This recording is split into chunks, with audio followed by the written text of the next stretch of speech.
अध्यात्म विश्व विज्ञान यूट्यूब चैनल के सभी प्रेमी पाठकों का हार्दिक स्वागत समादर करते हैं।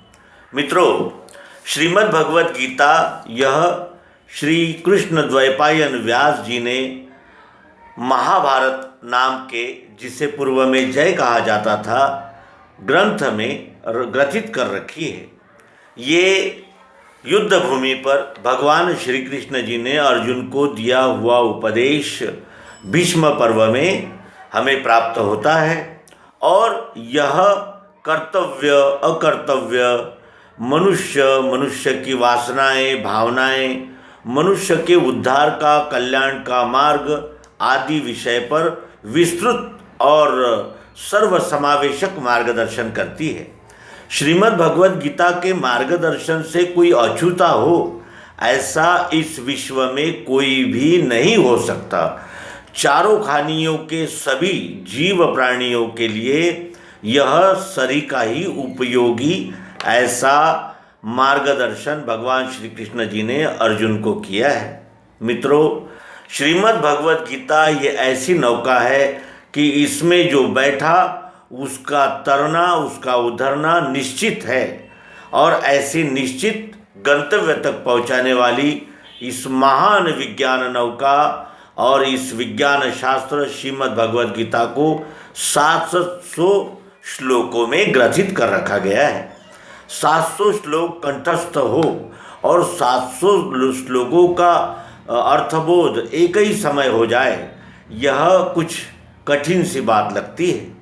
और इसी को ध्यान में रखकर नवम बुद्ध अवतार सद्गुरु भगवान औपधर्म प्रकाशक श्री मायानंद जी चैतन्य, इन्होंने गीता अमृतसार इस रचना को संक्षेप रूप में गीता का संपूर्ण और जिसे कहते हैं कि परफेक्ट वस्तुनिष्ठ उपदेश किया गया है। और यह गीतामृतसार हम सभी विज्ञानी जनों के कंठस्थ रहती है, क्योंकि ये अल्प है और संपूर्ण बोध देने वाली और सतत स्मरण रखने वाली ये रचना भगवान श्री मायानंद जी की हमने इसके पूर्व में प्रस्तुत किया। अब आइए इसी रचना को विस्तार में जानने का प्रयास करें और इस बोध को हृदय में धारण करते ही मुक्ति है ब्रह्मजाल से। धर्म, अध्यात्म, ईश्वर, कर्म, अकर्म, विकर्म और स्वकर्म, स्वधर्म आदि विषयों पर फैले हुए अनेक प्रकार के मत पंथ संप्रदाय और इन मत पंथ संप्रदायों में रखी हुई रूढ़ियाँ, परंपराएं और अनेक प्रकार की मान्यताएं, इन सभी का संक्षिप्त और जिसे कहते हैं कि लक्ष्य सहित निर्देश कराने वाला यह गीता अमृतसार अब आपके लिए हम प्रस्तुत करते हैं। आइए प्रथम पहला अध्याय अर्जुन विषाद योग। सुनहु संतो गीतामृत सार, अर्थ प्रेम से पिए उसे, नहीं जन्म मरण संसार। अंधन रूप पूछे संजय से, धर्म क्षेत्र के उभय दलों की वार्ता है कैसे। सुनत ही प्रश्न राजमुख से, बोला संजय यथार्थ वार्ता। सुन नृप दृढ़ मन से, पुत्र की तेरे इच्छा से। लगे फूंकने शंख श्रेष्ठ, नरवीर उभय दल से। देख निज जनरण में भ्रम से, भग्न मनोरथ होकर अर्जुन कहे कृष्ण जी से। कुलनाशक गुरु दोष से, धर्म कर्म मिट जाए। जन निंदा अपकीर्ति स्थिर, चिर रहे जगत में छाय। सोच यह मानी मैंने हार, वचन बोल यह अर्जुन ने, सब डाल दिए हथियार। संतो गीतामृत सार, अर्थ प्रेम से पिए उसे, नहीं जन्म मरण संसार। इसे अर्थ प्रेम से पीना है, पीना है। बताना, समझाना, निरूपण करना, विद्वत्तापूर्ण वक्तृत्व देना आदि इसका उद्देश्य नहीं है। इसका उद्देश्य है अर्थ प्रेम से पिए, अर्थ और प्रेम से इसे जो पीता है यानी आत्मसात करता है उसे नहीं जन्म मरण संसार, जन्म मरण और संसार इन कल्पनाओं से वो छूट जाता है, वो निश्चिंत हो जाता है कि अब मेरा न कोई जन्म होता है न मृत्यु होती है, केवल रूपांतरण है। और रूपांतरण ये बाह्य उसका अंग है जो प्रकृति है। इस प्रकार यह गीता अमृत है, अमृत सार है।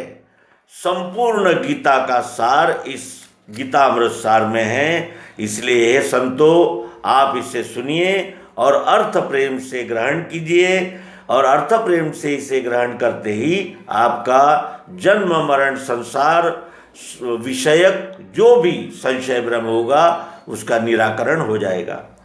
अंधन रूप पूछे संजय से, अंधा राजा संजय से पूछने लगा। संजय ये रणवृत्तवाहक था और स्वयं भी योद्धा था, 400 लोगों की टुकड़ी का नायक था। इसे श्री धृतराष्ट्र के प्रार्थना की वजह से श्री व्यास जी ने रणवृत्तवाहक नियुक्त किया था। यह व्यास जी का शिष्य था और इसे आज्ञा दी गई थी कि जब भी आप युद्ध से लौटे महाराजा धृतराष्ट्र को संपूर्ण वृत्तांत आप सुनकर बताइए, क्योंकि राजा धृतराष्ट्र अंधा था। और इस तरह अंधन रूप पूछे संजय से। संजय के विषय में हमारे जो चमत्कारिक और अंधविश्वासी मित्र है उन्होंने संजय के विषय में ऐसा एक यानी जिसे कहते हैं कि अंधविश्वास पाल लिया है कि संजय बैठी जगह से ही युद्ध भूमि का वर्णन धृतराष्ट्र को बता रहा था, लेकिन ऐसा हो ही नहीं सकता। दूरदृष्टि का अर्थ होता है दूर के यानी बहुत दूर का अंदाज लगाना, इसे कहते हैं। और दिव्य दृष्टि किसे कहते हैं? अपनी दृष्टि दिव्य हो जाना। इसका अर्थ ये नहीं होता कि दीवार के पार क्या चल रहा है ये देख लेना, क्योंकि अगर ऐसा देख लेना यानी संभव होता तो श्री कृष्ण जी भी जयद्रथ यानी कहाँ छिपा हुआ है जयद्रथ ये भी पता बता देते। श्री राम रावण ने सीता को कहाँ कैद रखा है ये भी पता कर लेते, लेकिन ऐसा नहीं हो सकता। संजय अब एक सेनापति के मृत हो जाने पर वहाँ आता था धृतराष्ट्र के पास और ये सारा वृत्तांत सुनाता था। और इस विषय में महाभारत में जगह जगह प्रमाण है, आप सब विद्वान हैं, आप सब देख सकते हैं। धर्म क्षेत्र के उभय दलों की वार्ता है कैसे। धृतराष्ट्र कहता है कि उस युद्ध भूमि पर जो दो दल आमने सामने हुए हैं कौरव और पांडवों के, उनमें क्या हो रहा है, क्या वार्ता है, मुझे आप वहाँ की खबर सुनाइए। सुनत ही प्रश्न राज मुख से, राजा के मुख से प्रश्न सुनते ही वो सेवक वो रणवृत्तवाहक संजय बोला, यथार्थ वार्ता सुनन रूप दृढ़ मन से। यथार्थ जैसा घटित हुआ वैसा ही अब मैं आपको सुनाता हूँ हे महाराज। इस तरह वो कह के बताने लगा वहाँ का वृत्तांत। पुत्र की तेरे इच्छा से, पुत्र के तेरे इच्छा से, तेरे पुत्र की इच्छा थी युद्ध की, नहीं तो अब तक श्री कृष्ण जी और विदुर जी आदि लोग यानी जो विद्वान और यानी जिसे दूरदृष्टि वाले थे उन्होंने समझा दिया था तेरे पुत्र को कि ये उचित नहीं है। 5 गांव दे देने से आपका साम्राज्य में कोई कमी नहीं आती, लेकिन अहंकार उसी कहते हैं जो किसी का नहीं मानता, वो अपने आप का भी नहीं मानता। समझाने के लिए तो शिव जी ने रावण को समझाया, मंदोदरी ने समझाया, विभीषण ने समझाया, माना नहीं माना। और संपूर्ण नगर की जनता ने कंस को समझाया, माना नहीं माना। नहीं मानता उसे ही अहंकार कहते हैं। जो अहंकारी होगा वो मूर्ख होगा ही, और जो मूर्ख होगा वही अहंकारी होगा। और अहंकारी जो होगा वो केवल अहं को संतोष देने के लिए ही सब कार्य करता है, न उसमें कोई जन कल्याण की भावना होती है, न किसी की पीड़ा होगी उसकी परवाह होती है। मैं कहूँगा वही होना चाहिए, इसे अहंकार कहते हैं। तो इस अहंकार के वशीभूत होकर दुर्योधन ने ये युद्ध का प्रसंग खींच कर लाया है। ये प्रसंग दुर्योधन की इच्छा का फल है।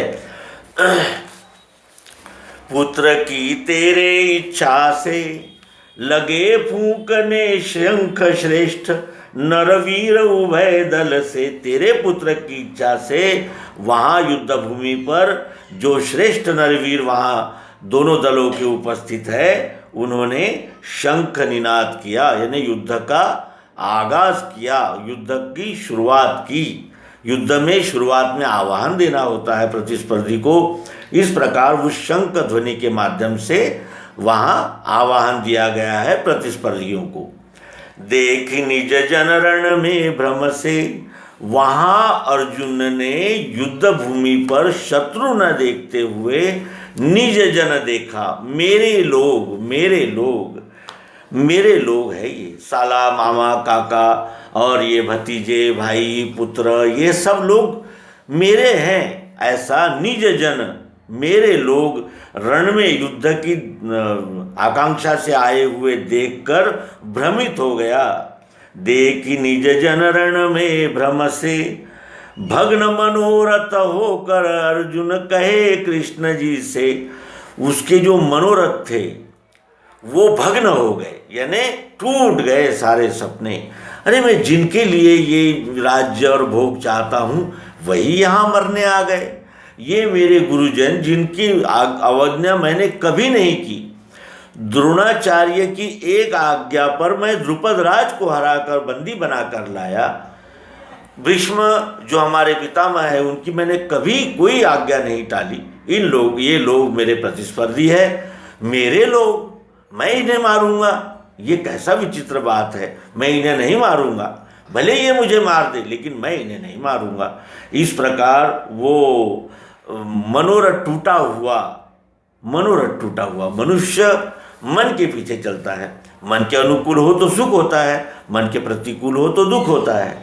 इस प्रकार मनुष्य मन के अधीन है, और ऐसा जब मन के जो सपने हैं वो टूट जाते हैं, तब वो अर्जुन कृष्ण जी से कहा अर्जुन ने कि कुलनाशक गुरु दोष से धर्म कर्म मिट जाए, जन निंदा अपकीर्ति चिर रहे जगत में छाए। कुलनाशक, अपने ही कुल का नाश करने वाला, और गुरु दोष से लिप्त, क्योंकि गुरु के विषय में तो मैंने निंदा शुद्धि ही नहीं चाहिए, ऐसी शास्त्राज्ञा है। और मैं यहाँ युद्ध भूमि पर अपने गुरुओं का वध करने के लिए उपस्थित हो गया हूँ। तो कुलनाशक गुरु दोष से धर्म कर्म मिट जाए।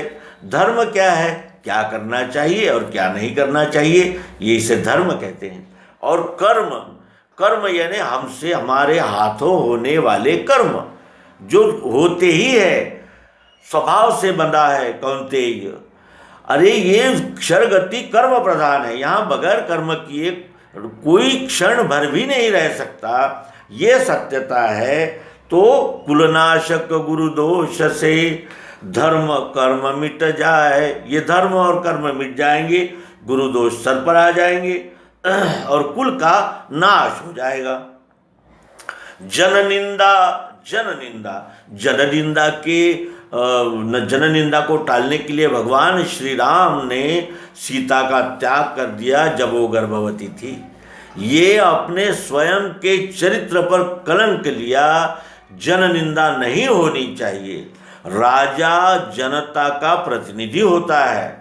राज्य पद पर बैठने वाला क्षत्रिय, उसके 7 गुण होते हैं, 7 उसकी डिग्रियां, योग्यताएं होती है, जो भगवद गीता में 18वें अध्याय में भगवान श्री कृष्ण ने जो बताया, वहाँ उस सीट पर, उस पद पर बैठने वाले को फिर मेरा तेरा नहीं, जो जनता कहती है उसके अनुसार ही राज्य कारभार होना चाहिए। जनता में जो जनार्दन को देखता है उसे राजा कहते हैं।